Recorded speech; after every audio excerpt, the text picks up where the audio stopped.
Vos épargnes retraite pourraient-elles générer silencieusement des revenus que vous n'utilisez même pas? Et qu'est-ce que cela signifierait pour la durée réelle de votre argent? Bonjour à tous, je suis Michel Robert Le Breton, et j'ai passé de nombreuses années à aider les Français à planifier la retraite qu'ils ont bien méritée.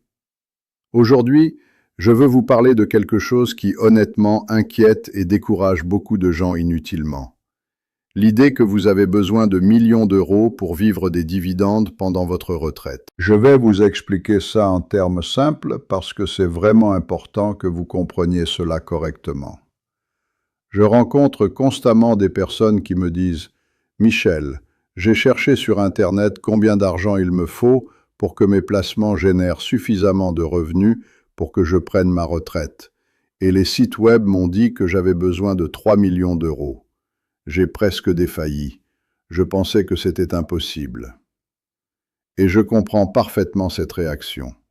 3 millions d'euros semblent inaccessibles pour la plupart d'entre nous. Mais voici ce que je veux vous dire clairement. Ce chiffre est trompeur, parce qu'il ne considère pas comment l'argent fonctionne réellement à la retraite. Vous voyez, l'erreur que font ces articles en ligne est celle-ci. Ils supposent que les dividendes doivent couvrir chaque centime de vos dépenses de retraite, 100%. Mais ce n'est pas ainsi que cela fonctionne pour la majorité d'entre nous. La plupart d'entre nous à la retraite ne vivent pas uniquement de revenus de placement. Nous avons d'autres sources. Nous avons la retraite de base de l'assurance retraite. Certains d'entre nous avons des revenus de pension complémentaire Agirc-Arco. Certains d'entre nous recevons des revenus de location ou d'entreprises que nous avons vendues. Ces sources de revenus forment la base de nos dépenses à la retraite, et puis les dividendes complètent ce que ces sources ne couvrent pas entièrement. Laissez-moi vous montrer un exemple qui est beaucoup plus réaliste et j'espère bien plus encourageant. Supposons que vous et votre conjoint ensemble vouliez dépenser environ 2 000 euros par mois pendant votre retraite. C'est 24 000 euros par an. Pour beaucoup de personnes, c'est une retraite solide et confortable.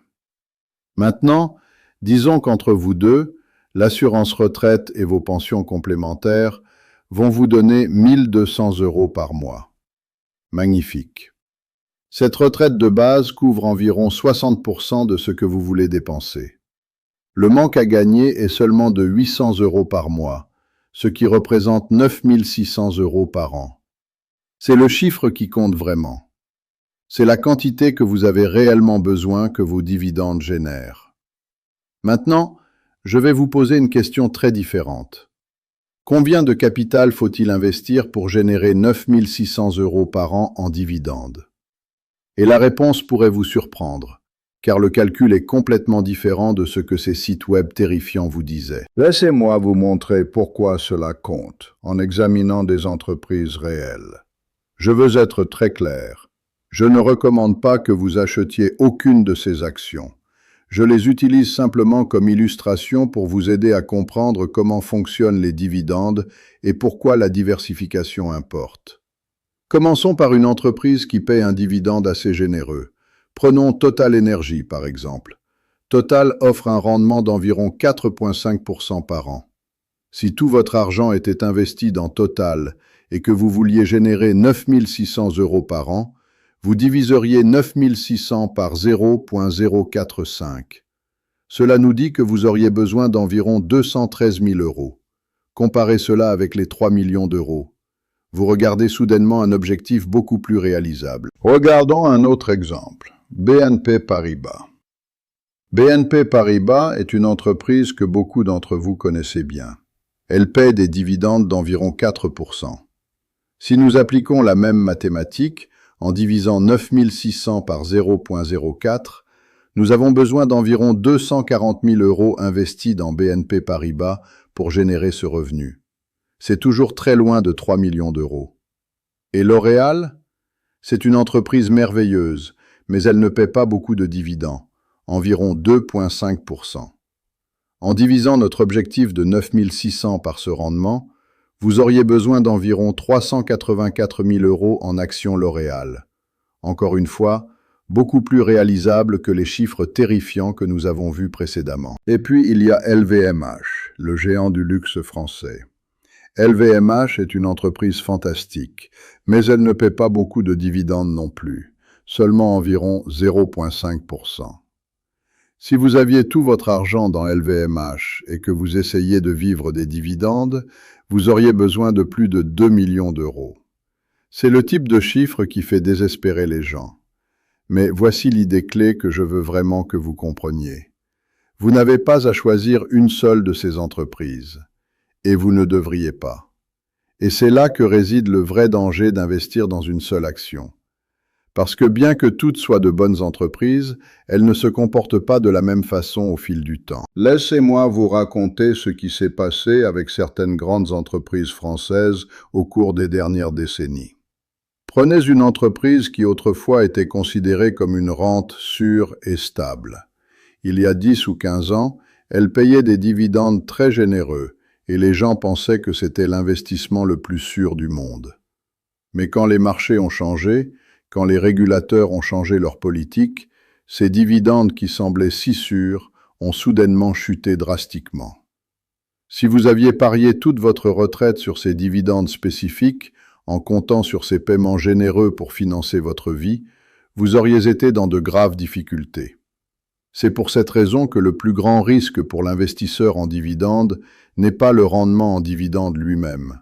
Le plus grand risque est l'exposition concentrée à des entreprises individuelles. Les entreprises peuvent réduire leurs dividendes soudainement. Les prix des actions peuvent baisser. Ce qui semble être un flux de revenus stable aujourd'hui peut disparaître demain. C'est ici que je veux vous présenter la meilleure approche. Les fonds indiciels et les ETF orientés vers les dividendes. Un ETF est essentiellement un panier d'actions, souvent des dizaines ou même des centaines d'entreprises, toutes regroupées ensemble et achetées comme un seul investissement. Un ETF de dividendes tient spécifiquement les entreprises connues pour payer des dividendes réguliers et stables. Laissez-moi vous donner un exemple spécifique. l'iShares Euro Dividend ETF est un fonds que je trouve particulièrement utile pour illustrer ce concept. Il contient beaucoup des principales entreprises qui versent des dividendes en Europe, y compris les françaises et d'autres entreprises européennes. Actuellement, il rend environ 3,2%. Qu'est-ce que cela signifie? Cela signifie que si vous possédez ce fonds et que vous regardez toutes les entreprises à l'intérieur, le rendement moyen des dividendes dans tous ces investissements est d'environ 3,2%. Vous ne pariez pas sur une seule entreprise. Vous bénéficiez des versements de dividendes de dizaines et de dizaines d'entreprises, tout en un seul investissement. Mais il y a quelque chose de très important pour les investisseurs français que je dois mentionner. En France, les dividendes sont soumis au prélèvement forfaitaire unique de 30%, ou, optionnellement, vous pouvez choisir le barème progressif. C'est différent dans d'autres pays. Mais voici le point positif.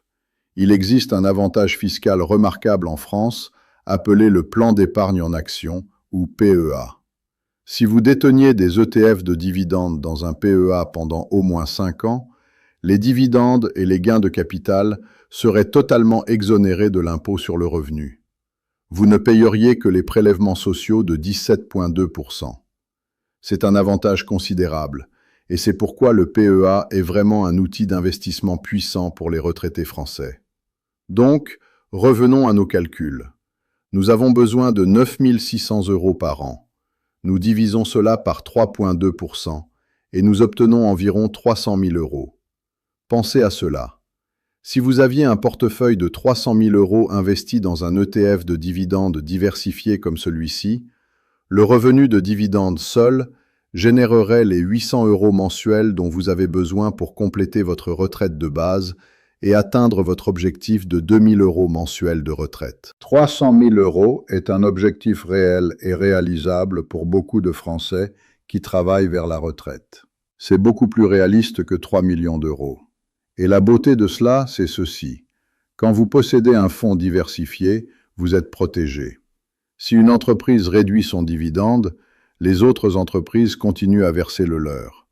Si le prix d'une action baisse, celui des autres peut compenser. Vous avez la stabilité par la diversification. Maintenant, je veux souligner quelque chose d'important ici. Ces versements de dividendes sont vraiment un revenu passif. Vous ne gérez pas des propriétés. Vous ne dirigez pas une entreprise. Vous ne passez pas des heures et des heures à entretenir vos investissements. Vous achetez le fonds, vous le conservez, et les dividendes arrivent jusqu'à vous. C'est aussi passif que le revenu de retraite peut l'être. Et voici quelque chose d'autre que j'adore dans cette approche. Votre capital principal continue de croître. Si vous vivez des dividendes et que vous ne touchez pas aux actions sous-jacentes, ces actions continuent à se composer en valeur au fil du temps. Le fonds va probablement croître au fil des années, ce qui signifie que vos revenus de dividendes pourraient en fait augmenter, même si le pourcentage de rendement reste le même. Vous avez essentiellement créé un flux de revenus croissant. Soyons très pratiques avec vous concernant la mise en place. Quand vous serez prêt à investir dans des ETF de dividendes, vous les trouverez à travers n'importe quel courtier majeur qui opère en France, comme DEGIRO, Interactive Brokers, eToro ou votre banque traditionnelle si elle offre des services de courtage. C'est simple à acheter. Vous ouvrez un compte titre ou un PEA, vous avez accès à ces fonds, et vous pouvez les acheter aussi facilement que vous achèteriez une seule action. Les frais sont typiquement très bas, souvent moins de 0,3% par an, ce qui signifie que les coûts ne mangent pas significativement vos rendements. Je veux aussi aborder quelque chose qui inquiète beaucoup de gens, les impôts. Comme je l'ai mentionné, il y a un avantage remarquable en France avec le PEA. Et il y a aussi l'assurance vie, un autre instrument populaire, qui offre également une fiscalité favorable pour les investissements en dividendes après une période de détention suffisante. Pour beaucoup de retraités français, l'impôt sur les dividendes est gérable et prévisible. Cela m'amène au message principal que je veux vous laisser aujourd'hui. Oui, l'idée de vivre des dividendes est réelle. Oui, c'est réalisable. Oui, c'est vraiment un revenu passif dans le sens où cela nécessite presque aucun effort continu de votre part. Mais la quantité que vous avez besoin de générer via les dividendes est probablement beaucoup plus petite qu'on vous l'a dit, parce que la plupart d'entre nous à la retraite avons d'autres sources de revenus. L'assurance retraite, peut-être les pensions complémentaires, peut-être d'autres placements. Vos dividendes ont juste besoin de combler l'écart entre ces sources et vos dépenses souhaitées. Et quand vous abordez l'investissement en dividendes de la bonne manière, avec des fonds diversifiés plutôt que des actions individuelles, vous créez un flux de revenus stable et croissant qui est protégé contre les risques spécifiques qui viennent avec le fait de mettre tous vos œufs dans le même panier. Si vous vous approchez de la retraite ou que vous êtes déjà à la retraite, je vous encourage à faire un simple calcul avec votre situation personnelle. Combien attendez-vous de l'assurance retraite et de vos pensions complémentaires? Combien pensez-vous que vous dépenserez par mois? Quel est l'écart? Une fois que vous connaissez ce chiffre, vous réaliserez que votre objectif de portefeuille est probablement beaucoup plus réalisable que vous l'aviez craint. Et cette réalisation, ce moment où vous comprenez que la retraite est réellement à votre portée, c'est quelque chose de puissant. Merci de m'avoir consacré ce temps aujourd'hui. Si vous souhaitez explorer davantage comment structurer vos revenus de retraite, comment penser à l'optimisation de votre retraite, ou comment planifier une vie longue et confortable dans vos années 60 et au-delà, je vous invite à explorer davantage ma chaîne. Je suis ici pour vous aider à comprendre que vous avez bien mérité votre retraite, et vous n'avez pas besoin d'avoir peur des chiffres. Ils sont généralement plus gérables qu'ils ne le semblent. Prenez soin de vous, et à la prochaine sur La Retraite en clair avec Michel.